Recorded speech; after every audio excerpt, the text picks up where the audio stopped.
The sun hung low over Dust Creek, painting the desert in shades of amber and rust as 10-year-old Margaret Hayes stood at the edge of Samuel Pritchard's ranch, her small hand clutching her sister's even smaller one. Little Emma, barely 3 years old, clung to her sister's worn calico dress, her face streaked with dust and dried tears. Margaret's heart hammered against her ribs as she watched the ranch hands moving about the property, their boots kicking up small clouds in the settling evening light. She had walked 7 miles from town with Emma on her hip for most of the journey, her own legs trembling with exhaustion, but she couldn't afford to show weakness now. Everything depended on the next few minutes. Samuel Pritchard emerged from the barn, a tall man with silver threading through his dark hair and deep lines carved into his weathered face. He moved with the careful economy of someone who had spent 50 years learning that every motion costs something. When he saw the 2 girls standing at his fence line, something flickered across his expression, too quick to name.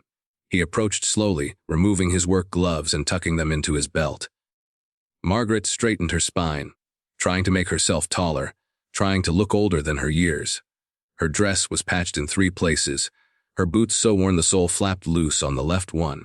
She had tied her brown hair back with a piece of twine that morning, the ribbon her mother had given her long since lost to necessity. Emma whimpered and pressed closer, and Margaret squeezed her hand gently, a silent promise that everything would be all right, even though she wasn't sure she believed it herself. The rancher stopped a few feet away, his blue eyes moving from one girl to the other, taking in details Margaret wished he couldn't see. The hollow of her cheeks, the way Emma's ribs showed through her thin cotton dress, the desperation that must have been written across both their faces like brands. Margaret swallowed hard and forced the words out, her voice smaller than she wanted but clear enough. "Please, sir. Can you give me work? I can do anything. I'm strong, and I learn fast. I can cook, clean, mend fences, feed animals, anything at all. I just need enough to buy food for my sister and me." Samuel Pritchard's weathered face remained unreadable, but his jaw tightened almost imperceptibly. He looked at Emma, who had turned her face into Margaret's side, suddenly shy. "Where are your parents, child?" Margaret's throat constricted. She had practiced this answer during the long walk, knowing it would come. "Our mama died 3 months back. Fever took her, and our daddy he left 2 years ago to find gold in California. We never heard from him again. There's no one else, sir. Just me and Emma." The silence that followed felt heavy enough to crush her. She watched the rancher's face, searching for any sign of what he might say, what he might do. Would he turn them away? Would he tell her she was too young, too small, too useless? Margaret's fingernails dug into her palms.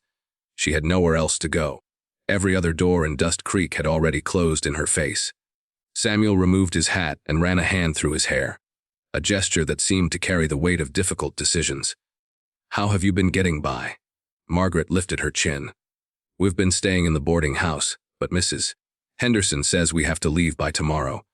I've been doing wash work and mending for folks, but it's not enough. Emma needs proper food, sir. She's so little, and she's getting thinner. I can work hard, I promise you. I won't let you down."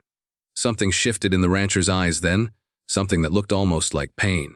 He put his hat back on and gestured toward the house. "Come on then, let's get you both fed first and we'll talk about work after." Margaret's knees nearly buckled with relief, but she steadied herself, maintaining her dignity. "I don't want charity, sir. I mean to earn whatever you give us." Samuel Pritchard looked at her for a long moment, and she thought she saw the corner of his mouth twitch. "I can see that, girl. But even ranch hands eat before they work. That's not charity. That's common sense." The ranch house was larger than anywhere Margaret had ever lived, with wooden floors and real glass in the windows. Samuel's wife, Catherine, was a woman with gentle eyes and capable hands, her dark hair wound in a braid at the base of her neck. When she saw the 2 girls, her expression transformed from surprise to something fierce and maternal. She asked no questions, simply set about heating soup and slicing bread, moving through her kitchen with practiced efficiency. Emma came alive at the sight and smell of food, crawling into the chair Catherine pulled out for her and watching with wide eyes as a bowl was placed before her. Margaret wanted to devour her own meal, her stomach cramping with hunger, but she forced herself to eat slowly, to mind her manners, to show these people that she had been raised right, that her mother had taught her properly. Catherine sat across from them while Samuel stood by the window, his back to the room, looking out over his land. How old are you? Margaret, Catherine asked softly. 10, ma'am. Almost 11, and Emma just turned 3 last month. Catherine's eyes glistened, but she blinked quickly. You've been taking care of her all alone? Margaret nodded, her spoon pausing halfway to her mouth. Yes, Mom. I promised Mama before she passed. I told her I'd keep Emma safe, no matter what. I won't break that promise. Samuel turned from the window then, and Margaret saw something in his face that she couldn't quite identify. Respect, maybe, or sorrow, or perhaps both tangled together. What kind of work do you think you can do, Margaret? She sat up straighter, her voice gaining strength. I can tend chickens and collect eggs. I can help in the garden, pull weeds, water plants. I can wash dishes and scrub floors. I'm good with mending, Mama taught me. I can cook simple things, beans and cornbread and such. I can carry water and help with laundry. And I'm not afraid of hard work, sir. I've been doing it my whole life. Samuel exchanged a glance with Catherine, something passing between them in the silent language of long marriage. Catherine nodded almost imperceptibly, and Samuel crossed his arms, considering. Here's what I'm thinking. You're too young to do ranch work proper, but I could use help around the house and with the smaller chores. Catherine's been asking for an extra pair of hands now that her arthritis is acting up. Room and board for you and your sister, plus a small wage. Enough to buy necessities and put a little aside. Emma can stay here during the day while you work. Catherine used to be a schoolteacher, and she can start teaching you both reading and numbers in the evenings. Margaret's vision blurred with sudden tears she couldn't control.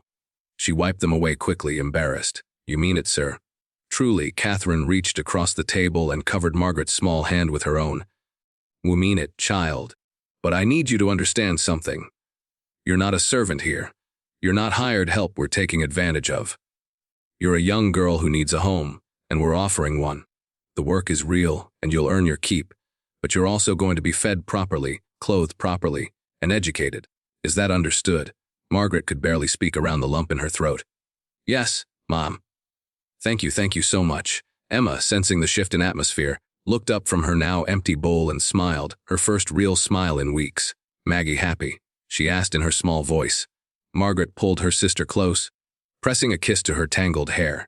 Yes, sweet girl. Maggie's happy. The first weeks on the Pritchard Ranch were the hardest work Margaret had ever done, but also the most hopeful. She rose before dawn to help Catherine prepare breakfast for the ranch hands, learned to knead bread dough until her arms ached, scrubbed floors until they gleamed. She tended the vegetable garden, watered the horses, collected eggs from temperamental hens who pecked at her fingers.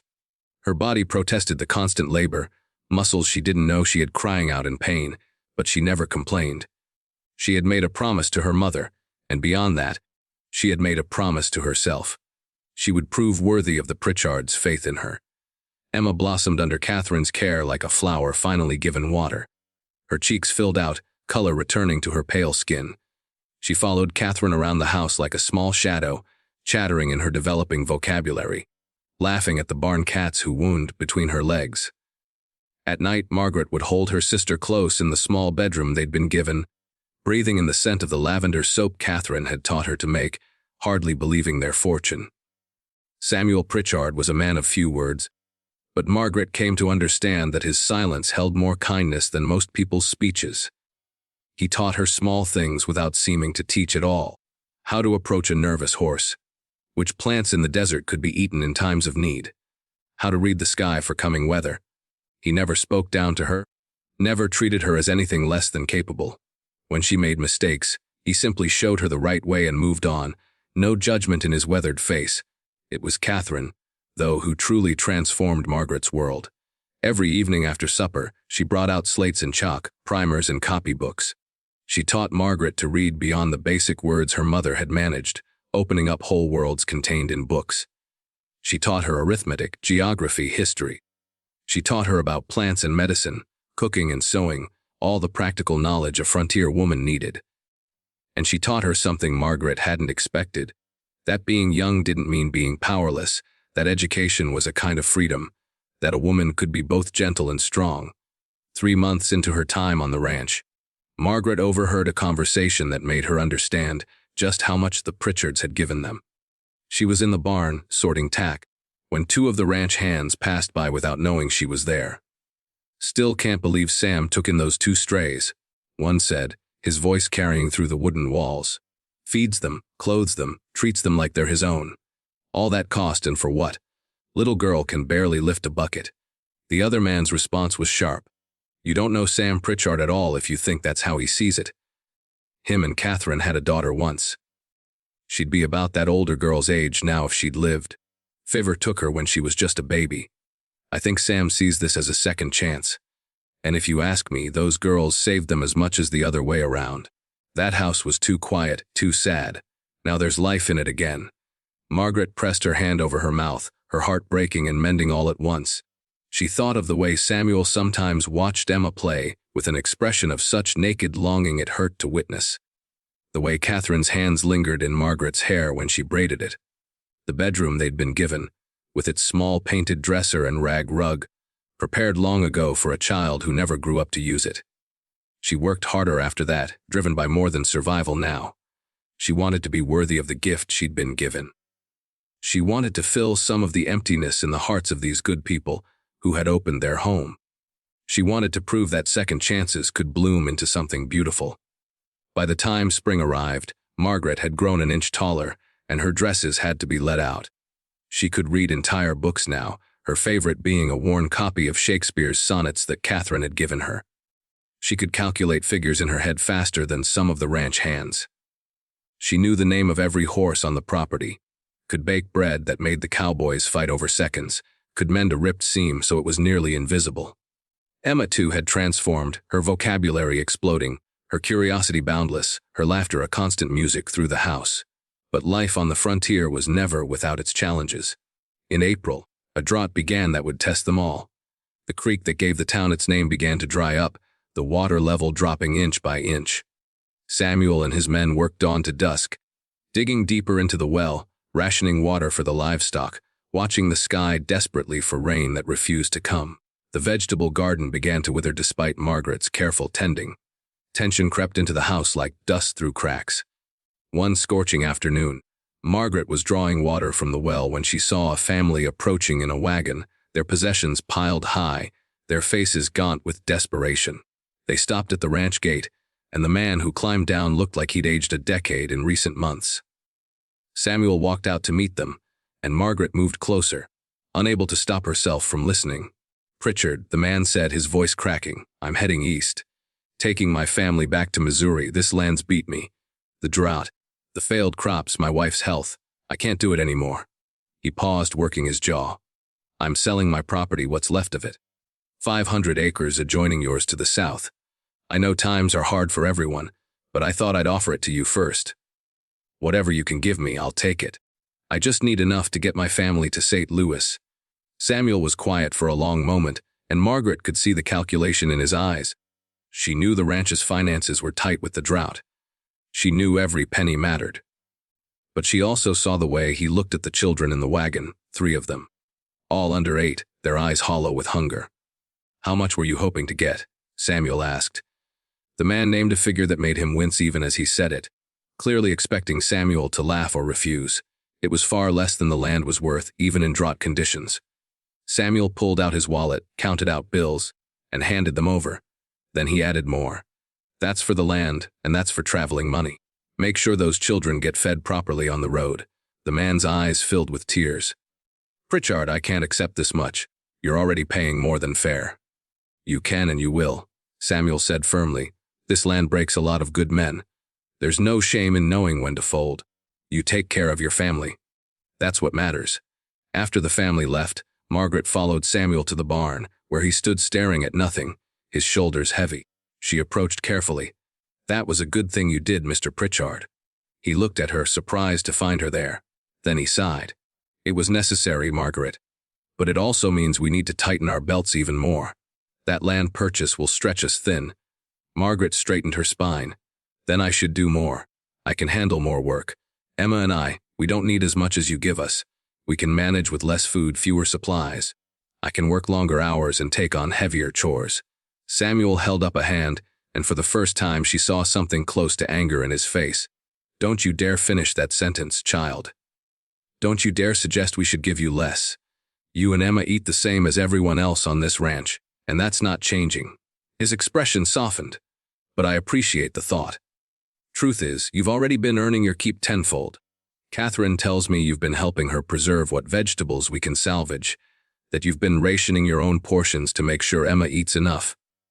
That stops now. You understand we all eat or we all go hungry together. Margaret blinked back tears. I just want to help. You've given us so much. Samuel crouched down so he was at her eye level, something he rarely did. Margaret, listen to me. You showed up at my fence with nothing but your sister and your courage, asking for work. You've been the hardest working person on this ranch, and you're barely past 10 years old. You've helped Catherine in ways I can't even begin to count. You've brought light back into this house. That's worth more than any amount of labor. So don't you ever think you're not pulling your weight. You're worth 10 times what we're paying you. And if this ranch makes it through the drought, it'll be partly because of you. Something in Margaret's chest cracked open then, and she realized she'd been carrying a fear she hadn't named. The fear that one day they would realize she and Emma were burdens, that they would be sent away, that the safety she'd found was temporary. Samuel's words didn't completely erase that fear, but they quieted it, pushed it back into the shadows where it belonged. The drought lasted through spring and into summer, each day hotter and drier than the last. The Pritchard ranch survived, but barely. Samuel sold off some of his cattle at a loss. Catherine's garden produced a fraction of its usual yield. The well had to be rationed strictly. Every decision was a calculation of survival. But Margaret noticed something during those hard months. The ranch hands, tough men who normally kept their distance from the house, began to stop by more often. They brought gifts, small things they'd made or traded for, a carved wooden horse for Emma, a hair ribbon for Margaret, a tin of tobacco for Samuel. Though everyone knew the gifter had denied himself to purchase it. They helped with house repairs without being asked. They taught Margaret to rope and ride, skills they'd normally reserve for boys. When she asked why, one grizzled cowboy named Pete just shrugged and said something that stuck with her. You're one of us now, he said simply. We look after our own. The sense of family that had begun with Samuel and Catherine extended outward, encompassing everyone who worked the land together. Margaret began to understand that this was what the frontier did to people. It either broke them apart or forged them into something stronger than they could ever be alone. The Pritchard ranch had chosen the latter. In late August, storm clouds finally gathered on the horizon. Margaret was hanging laundry when she saw them, dark and heavy and promising. She called out to Catherine, who came running, and together they watched the sky transform. Within an hour, rain began to fall, first in fat drops that exploded in the dust, then in sheets that soaked the parched earth. Emma danced in the downpour, her laughter ringing out, and Margaret joined her, spinning with her arms outstretched, feeling the water soak through her clothes, baptizing her in gratitude. Samuel and his men stood in the rain, faces upturned, no one speaking. There were tears on some weathered cheeks, though whether they were rain or motion, Margaret couldn't tell. Catherine embraced Samuel, and Margaret saw the way they held each other, the relief and love and shared survival in their grip. That night, as the rain continued its steady drumming on the roof, the whole household gathered for dinner. Catherine had prepared a feast from their carefully hoarded supplies, a celebration of survival. The ranch hands crowded around the long table, and for once the hierarchy of boss and workers dissolved into simple human fellowship. Someone pulled out a harmonica, and music filled the house.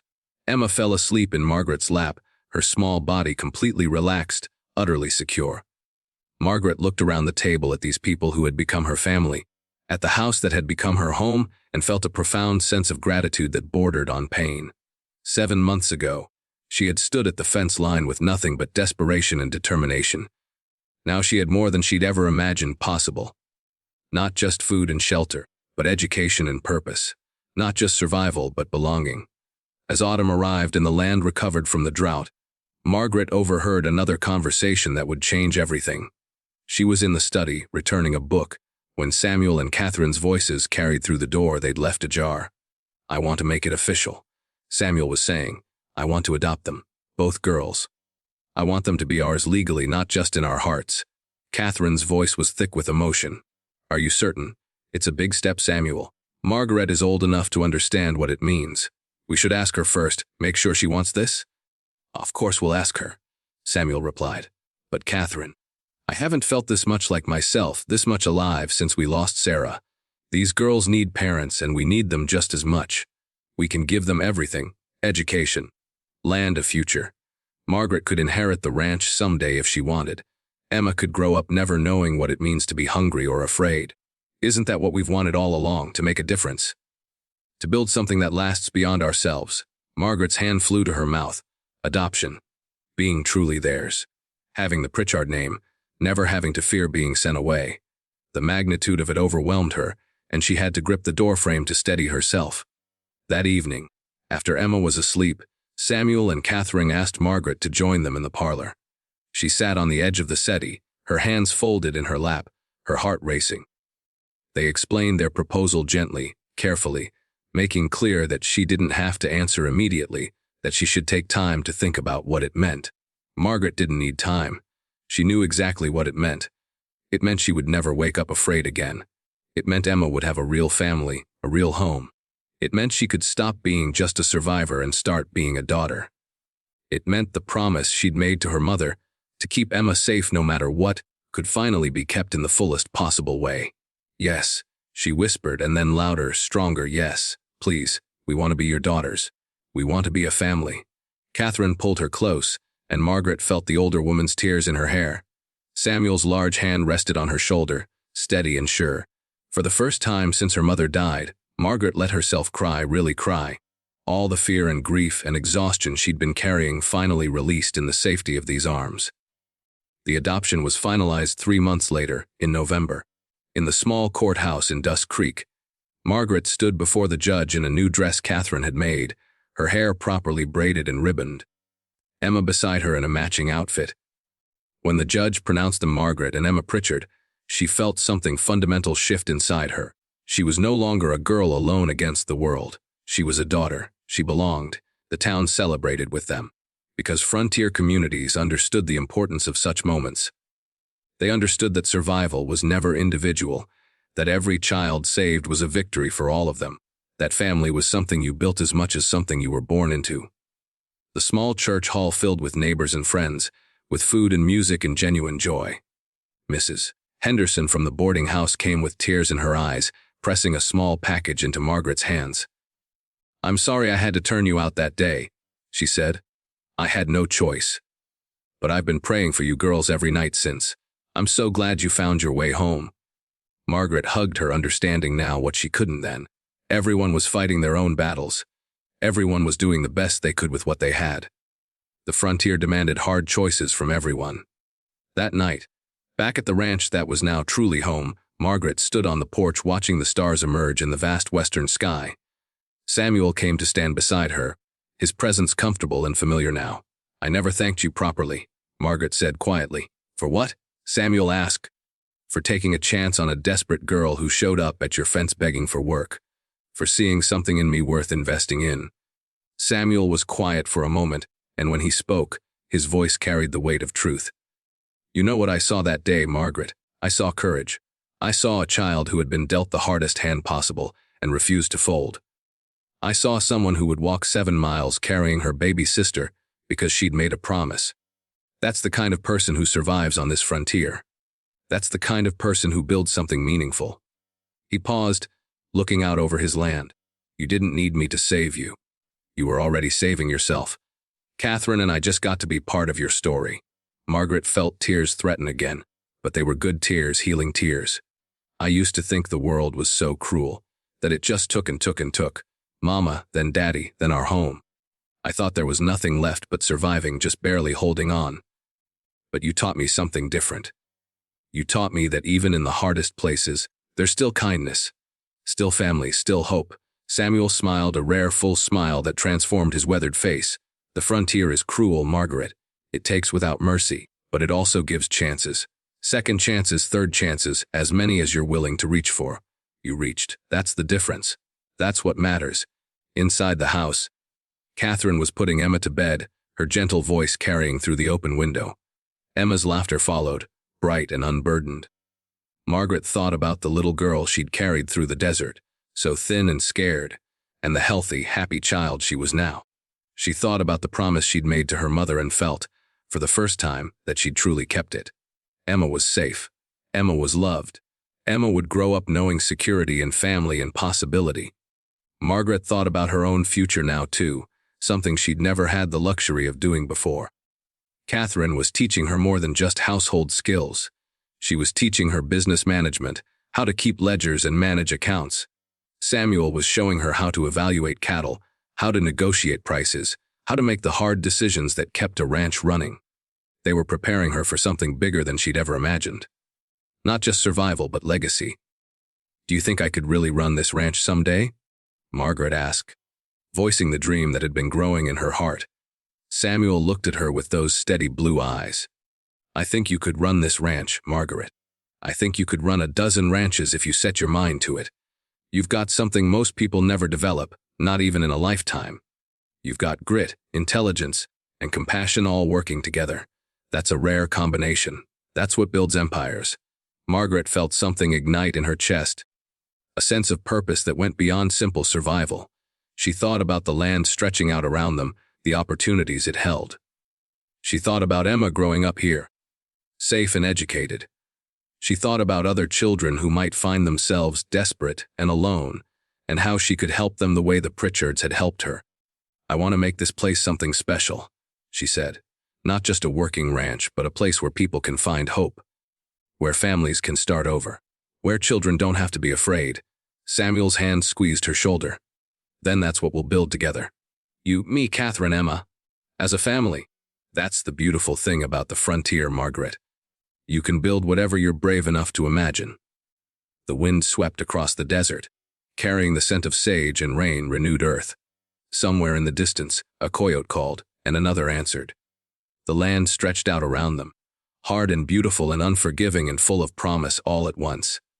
Margaret thought back to that day 7 months ago when she'd stood at this same fence line, terrified and desperate, forcing herself to ask for help when everything in her wanted to hide her need.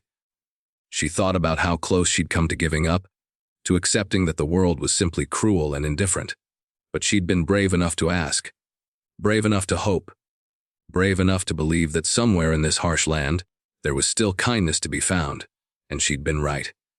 That was the lesson she would carry forward, the truth she would pass on to Emma and to anyone else who needed to hear it. That courage wasn't the absence of fear.